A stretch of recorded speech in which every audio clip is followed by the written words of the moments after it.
Yeah. So let's start. Shreyas, किधर गए? Yeah, as I said, 23rd sum. Now that's a very, very important one, right? But a very simple one, because understand, one thing is very important. Whenever you have a statement given, statement से हमें कैसे draw करना है वो समझना बहुत जरूरी है, याद रखना. तो स्टेटमेंट से पहले ड्रॉ करना जरूरी है, बिकॉज ड्रॉ करोगे तो will understand what is to be written as given, what is the to proof, right? Now let's understand this. Now when you look at this particular sum, what does it say? It says that show that the line segments joining the midpoints of opposite sides of a quadrilateral bisect each other. Now let me tell you, this is the easiest sum which we could get. Easiest sum.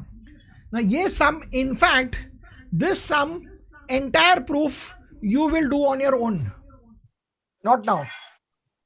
On your own. I just discuss पूरा proof खुद से बाद में लिखना as a post work. Why?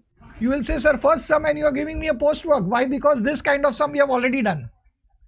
Okay, एक चीज कर सकते हो आप मेरे साथ इसमें. Draw the figure with me first. Tell me, सबसे पहले हमें क्या बनाना है? What are we supposed to draw? Parallelogram. Parallelogram. किसने बोला? Sir, any quadrilateral. Quadrilateral draw करना पड़ेगा ना, स्टेटमेंट में ही है. सिर्फ एक क्वाड्रिलेटरल, वो पैरेललोग्राम नहीं है, सिर्फ एक क्वाड्रिलेटरल है. हाँ, अभी वो क्वाड्रिलेटरल का क्या दिया है? Joining the mid points of opposite side of a quad. मतलब एक सिंपल चीज है, क्वाड्रिलेटरल के सब मिड पॉइंट्स मुझे चाहिए, बिकॉज मुझे ऑपोजिट साइड्स के मिड पॉइंट्स को ज्वाइन करना है. इसका मतलब इन शॉर्ट मुझे सब मिड पॉइंट्स बनाने हैं, तो सब मिड पॉइंट्स बनाऊंगा. पी है, फिर उसके ऑपोजिट साइड का क्यू आर है, ये सिर्फ एक नहीं है ना, दूसरा भी तो है, सो दूसरे का भी बनाएंगे. दैट मीन्स इन शॉर्ट मुझे चारों साइड्स के मिड पॉइंट्स लेने ही हैं. अभी उन्होंने बोला क्या वो सुनो, segments joining the mid points of opposite sides. Okay, opposite sides के मिड पॉइंट्स को ज्वाइन करना है. सो टेल मी, आर को मैं किसके साथ ज्वाइन करूं? P. ओके, और Q को किसके साथ ज्वाइन करूं? Yes. Very good. So what I am saying is that मैं उसको ज्वाइन करूंगा. ये देखो, ये ज्वाइन किया. हमें क्या बोला है? बोला प्रूफ करो कि ये जो मैंने ज्वाइन किया, they bisect each other. Suppose they intersect at point O. Tell me, when I say I want to show that they are bisecting each other, मतलब मुझे क्या प्रूफ करना है? That it is a Exactly, they are bisecting at point O. What do I mean by that? उसका मतलब क्या है? Bisecting at point O का मतलब क्या होगा? OR is equal to O. हाँ, we have to prove OR is equal to OP. We have to prove OQ is equal to OS. इतना हमें बताना है. This is what we are supposed to prove. Is this clear? Yes sir. Yes sir. तो आप बोलोगे हाँ sir, ये तो बहुत इजी है, हमें यही करना है. ओके, चलो देखते हैं. हमें प्रूफ करना है that OP is equal to OR and OQ is equal to OS. Proof करना है. ओके, मुझे अभी तक बताओ, आप लोगों ने ये जब भी मैंने पॉइंट स्टार्ट किया था, मिड पॉइंट, तो अभी हमने क्या सीखा था सबसे पहले सब में ये टाइप के, कि क्वाड्रिलेटरल में जब भी चारों साइड्स के मिड पॉइंट दिए रहेंगे, तो मैंने क्या सिखाया था? You join the middle. हाँ, उन मिड पॉइंट्स को ज्वाइन करके हमें हमेशा क्वाड्रिलेटरल मिलता है कि नहीं? क्वाड्रिलेटरल मिलता है. अगर कौन से पॉइंट्स को ज्वाइन करना चाहिए? So PQ, QR, RS, SP. Very good. तो आप बोल रहे हो सर, अगर मैंने इन मिड पॉइंट्स को लाइन में ज्वाइन किया, जो यहाँ पे ज्वाइन नहीं किया, मतलब ये मेरा बन जाएगा कंस्ट्रक्शन. मुझे बताओ, इस क्वाड्रिलेटरल को आप क्या प्रूव कर सकते हो? Parallelogram. It is a parallelogram. ये तो हमने एक बार नहीं, 3 बार कर चुके हैं. करेक्ट है कि नहीं? मतलब हमने प्रीवियस कितने सारे सम्स में वही चीज किया है, वो तो आपको पता है. मुझे पता है, इसको पैरेललोग्राम प्रूव करने के लिए हम क्या करते थे? एक डायगोनल बनाते थे, कोई भी एक डायगोनल, राइट है? का डायगोनल बन जाएगा सर. AC डायगोनल ले या तो BD ना, तो मतलब आपके कंस्ट्रक्शन में और एक आ जाएगा. ओके, एक और कंस्ट्रक्शन आएगा, आप एक डायगोनल बना लोगे. ओके, एक डायगोनल बना लोगे, ये बन जाएगा आपका. उसके बाद आप प्रूफ करोगे जैसे हमने पहले प्रूफ किया था. मतलब पूरा जो पैरेललोग्राम प्रूफ करना है ना, वही स्टोरी फिर से लिखना है. चलो ओरली बताओ, सबसे पहले लिखना मत. चलो ओरली बताओ, सबसे पहले कौन सा ट्राइंगल कंसीडर करोगे? Sir ABC ABC okay, triangle ADC में हमें क्या मिलेगा? चलो एबीसी ले लो, एबीसी में क्या मिलेगा? Sir, P N Q mid point है। PQ is a हाँ। midpoint of AB. हाँ, and तो PQ is parallel to PQ is parallel Parallel to to AC and PQ is AC, half of PQ is half of very AC. Good Aditi, perfect, सही है। ये आज की बात नहीं है, हमने कितनी बार कर लिया तो हमें पता है, और इसका रीजन होगा मिड पॉइंट थ्योरम। आप बोलोगे सर और एक ट्राइंगल लेंगे, कौन सा ट्राइंगल लेंगे? ADC. वेरी गुड, एडीसी में आप SR बोलोगे सर ऐसे ही, एस मिड पॉइंट है, आर मिड पॉइंट है, that R means you will midpoint से sir we get SR is SR equal to- parallel to AC. Parallel to AC and In SR other is words, you equal to say half SR of is AC. equal to half of AC. equals to half And if AC. this becomes, then you will say sir by midpoint theorem. Agreed? हाँ. इससे Yes. हम क्या prove करते हैं कि जो PQ है वो SR को पैरेलल है, PQ जो है वो SR को इक्वल है। ये हमने कितनी बार किया है? इससे हम ये बोलेंगे कि ये जो क्वाड्रिलैटरल है, दैट इज क्वाड्रिलैटरल PQRS, ये क्या बन जाएगा? पैरेललोग्राम। वेरी गुड, ये पैरेललोग्राम बन जाएगा। You know why? अभी अगर ये पैरेललोग्राम बन गया, इसका रीजन तो हमें पता है। A quadrilateral is a parallelogram if a pair of opposite sides is parallel and equal. अभी सुनो, अगर ये पैरेललोग्राम है तो हमें जो प्रूफ करना था PR और QS, जस्ट देखो PR और QS इस पैरेललोग्राम के लिए क्या है? PR और QS.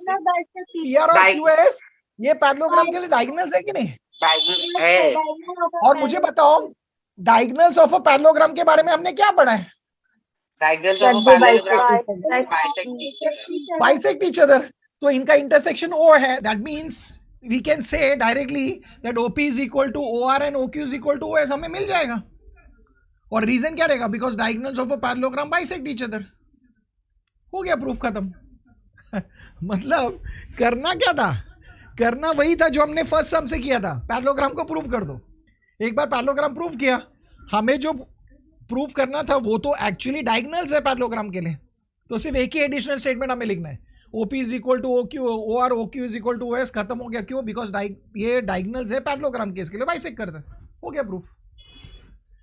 Tell me, was it easy? Yes, sir. Very easy. There is nothing great in this sum, so that's why I said this is something which you can do. तो ये तो लिख पाओगे ना खुद? हाँ। Yes, sir. तो ये खुद लिखना। Yeah, Archie. Archie and Arya put that message. 12 is done. 13 is we have not done. Because अभी इसके बाद ऐसे भी पूरे 9th में दो ही चीज बचता है। After this we are left out means geometry aspect में, because algebra में तो sir has finished all ना, पूरा सिर्फ अभी ज्योमेट्री। ओवरऑल आपके मैथ्स में दो ही टॉपिक बचे हैं, एक है सरफेस एरिया एंड वॉल्यूम और दूसरा है सर्कल। खत्म, इस चैप्टर के दो ही बचा है। So then I will see to it that once if this is done then I will basically start with surface area and volume, उसके बाद सर्कल पे चले जाएंगे। बहुत टफ लगा सर हम लोग को स्कूल में बोला टफ कि लगा? अभी अपन सरफेस एरिया वाला चैप्टर बहुत टफ लगा, मैम समझा रही है तब।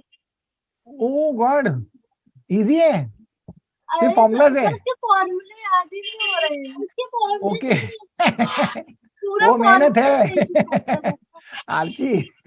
हाँ बट उसका मैं एक टेक्निक बता दूंगा, सब फॉर्मूलाज आपको पढ़ने पड़ेंगे, बट सब फॉर्मूला एक साथ कैसे याद रखते हैं वो एक पैटर्न है, वो पैटर्न से याद हो जाता है। क्यूबॉइड में जा रहा है सर, उसका Mix MS हो जा रहा है सारे। उसमें हो जा रहा है।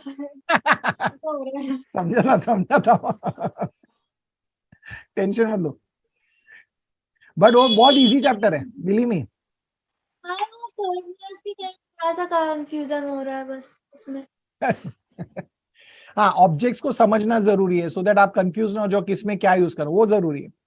कभी एरिया यूज करना, कभी वॉल्यूम यूज करना, वो समझना जरूरी है। बेसिक अंडरस्टैंडिंग है, वो मैं समझा दूंगा, उसको है ही नहीं। उसके बाद आप बोलोगे सर इसमें तो कुछ है ही नहीं, है तो बहुत ईजी है।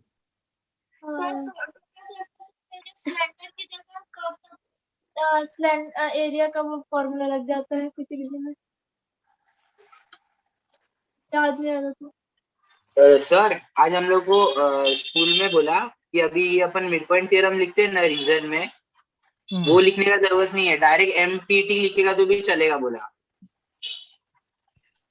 क्या नहीं लिखते, क्या लिखने है? अभी अपन ये लिखते हैं ना रीजन में मिड पॉइंट थ्योरम, हाँ, तो वो नहीं लिखने का बोला, हम लोग को बोला MPT लिखो सिर्फ। क्या लिखने है? एमपीटी? हाँ ये गंदा आदत मत लगाओ। नहीं, मैंने तो नो पूरा ही लिखा, वेज, लेकिन वो लोग को दिस क्लास इज में सबको नो सर वही बोल नो, रहे हैं। आज तक जिंदगी में मैंने नहीं सुना है। This is too bad a habit. There is no shortcuts like this. You will get a wrong impression. For vertical opposite angles, we were supposed to write the full thing. VO In exam, I VOA wrote VOA, and then ma'am cut in my 1/4 mark for that. हाँ, because basically क्या होता है, ये mid point theorem के लिए empty mid point ऐसा करके Piper के, मैंने जिंदगी आज पहली बार सुना है, किसी ने ये दिया रहेगा। दैट इज, चलो फिर भी वीओए कहीं कहीं रेफरेंस में कुछ कुछ बुक्स में लिखा जाता है, फिर भी, बट फिर भी we tell students don't go for that, it is better you useful. Mid point theorem तो in my life till my in my 22 years of my teaching career, I have not heard anybody writing that as MPT. So और that sir is not allowed. Parallelogram का भी shortcut बोल रहे थे वो। नहीं, parallelogram सुनो, पैरेललोग्राम के लिए शॉर्टकट्स कैसा होता था, सिंबल हुआ था। पैरेललोग्राम के लिए ना, आई टेल यू व्हाट होता, ऐसा लिखते हैं पैरेलल, पैरेलल लिख के ना उधर GM लिखते हैं कोई, या तो कोई पैरेलल लिख के M लिखते हैं। ये बहुत सारे लोग लिखते हैं, बट ये सब भी तभी अलाउड हो जाता है अगर कोई स्कूल अलाउ करता है, but we still tell kids try to avoid it, because what happens is if you get into this habit, you are going to follow the same habit in your grade 10, then it is not school. So remember that. So don't get into any bad habit which is going to take you in 10th standard to that. So we don't entertain and we don't encourage that. We give you those kind of things which is also applicable in the board, तो हम आदत लगाते हैं, नहीं तो we never allow. So don't do it only for 9, because once you get into that habit ना, you will follow the same. Not allowed. Yes sir. ठीक है?